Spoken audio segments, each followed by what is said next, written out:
Hey everyone, let's talk a little bit more about tibialis anterior or posterior tendinopathy. You know, not always together, but I think it's a really nice one because there's a bit of crossover here. So doing them together is a really nice way to go.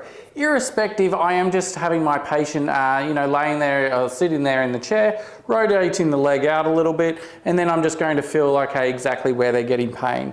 Now we need to think about the nerves that are going to be affecting this. There is going to be some superficial perineal, there is going to be some saphenous, there is going to be some tibial nerve entrapment, sensitivity coming from these conditions here.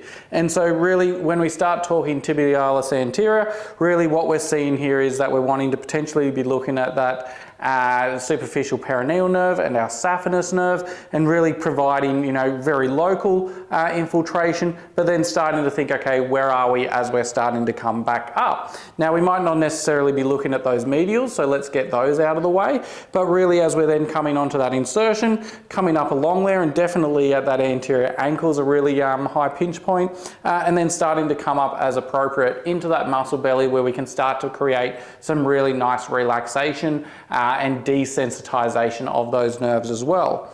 As we then come around a little bit more medial for our posterior tibialis posterior tendon, we need to start thinking, okay, well, where is it coming? Where is there potential for entrapment to occur? We might actually be doing a few areas that, a little bit more tender along the tendon as much as along that nerve pathway as well. As we're coming up, again, really feeling, that deep tibialis posterior tendon behind our tibial bone, and make sure that we're going to be providing enough relief at the right spots there. Again, letting our fingers crawl up the leg to say, okay, where are we getting that discomfort from, so that we're guided in our approach there. Now, the difference between sort of insertional or along, in particular that tib post tendon, is that, yeah, we want to hit insertionally, but, really start feeling for whether there is something behind the ankle, that medial malleolus, and, what's going on through the tarsal tunnel. And we might need to start looking at some of our tarsal tunnel protocol being all melded into this as well, because these are the things that we do typically see when we're treating this type of concern.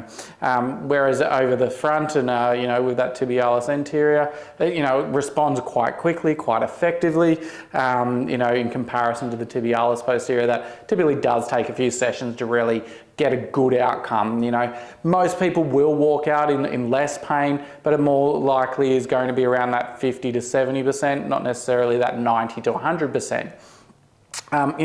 Obviously we need to be looking at our, strengthening for both of these tendinopathies. Consider your orthotics, consider using laser therapy in combination, which I do most commonly.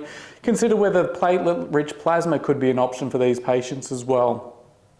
But really, it's about looking holistically and getting those patients as good an outcome as possible. I will always strap these patients into a very aggressive hyperfix stirrup, which patients sort of feel, very supported by, and gives us some really nice pain relief, as well as just holding that ankle whilst it's a little bit more sensitized too.